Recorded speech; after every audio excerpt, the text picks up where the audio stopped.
New York City. A forest of steel and glass, a global nexus of finance, culture, and power. But peel back the pavement, dig beneath the skyscrapers, and you uncover a different story. A story not of English pilgrims or revolutionaries, but of Dutch merchants, hardened sailors, and desperate settlers seeking fortune in an untamed wilderness. This is the story of New Amsterdam. The year is 1624. The Dutch Golden Age is in full swing. While the Dutch Republic battles for its survival in Europe, its gaze extends across the oceans, driven by commerce. The powerful Dutch West India Company, the WIC, sets its sights on North America. Not primarily for religious freedom or territorial conquest, but for something far more tangible. Fur.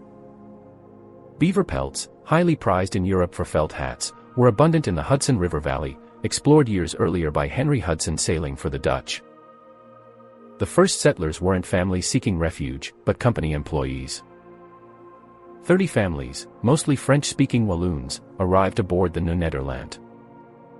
They didn't land on the island we now call Manhattan initially, but scattered, establishing Fort Orange near modern-day Albany, settling on the Delaware River, and building a small outpost on Nut Island, or Noten Island, now Governor's Island, right in the harbor's embrace.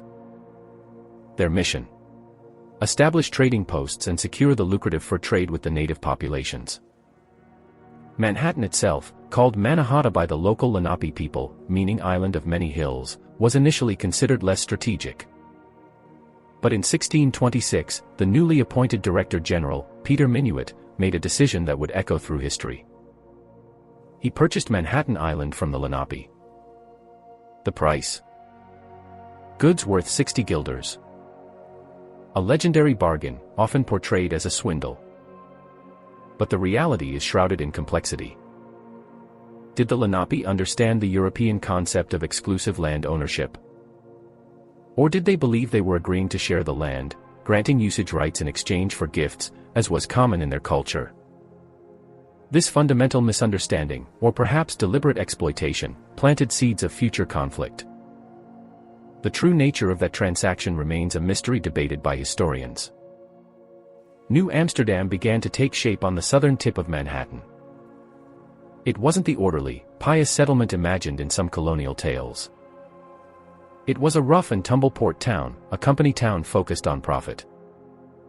Its defining feature was its incredible diversity from the very beginning.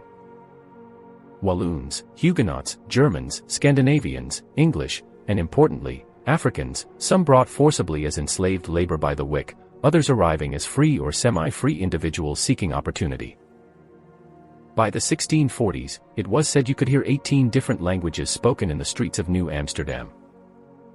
This wasn't the melting pot of later ideals, it was a pragmatic, often tense, coexistence driven by commerce. Taverns thrived, and law and order were often loose.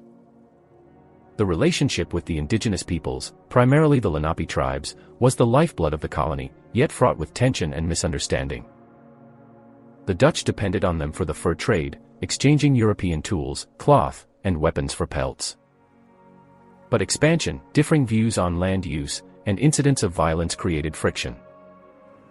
This fragile relationship shattered under Director General Willem Kieft. Arrogant and impulsive, Kieft attempted to tax local tribes and launched disastrous, unprovoked attacks in the 1640s. The Pavonia Massacre, where Dutch soldiers killed dozens of Lenape men, women, and children seeking refuge, ignited a brutal conflict known as Kieft's War. It devastated both sides, crippled the fur trade, and exposed the brutal realities lurking beneath the surface of colonization. Kieft was eventually recalled in disgrace, but the damage was done. Trust was broken, replaced by fear and simmering resentment.